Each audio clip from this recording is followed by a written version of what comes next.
Wise news, খবরের সত্যাসত্য 24 ঘন্টা।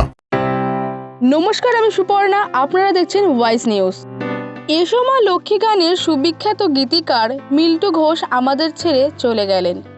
বয়স হয়েছিল 90।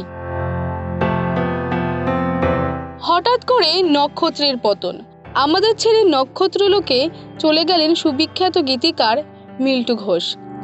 দাবি সিনেমার সেই অন্যতম জনপ্রিয় গান এসো মা লক্ষ্মী বসো ঘরে লিখে তিনি আজও বাঙালির মনে চিরস্মরণীয় হয়ে আছেন। বার্ধক্যজনিত সমস্যায় দীর্ঘকাল ভুগছিলেন। বৃহস্পতিবার সকাল 9টা নাগাদ নিজের বাসভবনে বরানগরে শেষ নিঃশ্বাস ত্যাগ করেন তিনি। মৃত্যুকালে বয়স হয়েছিল প্রায় 90 বছর।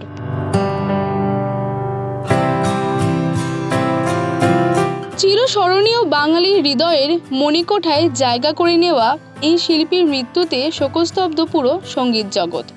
কিছুদিন আগেই প্রয়াত হয়েছেন সুরকার অসীমা মুখোপাধ্যায়।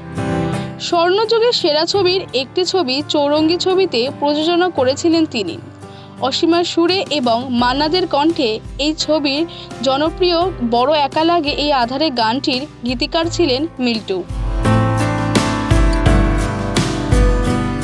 বাংলা চলচ্চিত্রের স্বর্ণযুগের অন্যতম সেরা শিল্পী ছিলেন ইনি। আজও কোজাগরী লক্ষ্মী পুজোয় বাঙালির লক্ষ্মী বন্দনায় এই গান বাজে। এই গানের কথা, সুর, গায়কি বাঙালি মনে প্রাণের রসদ।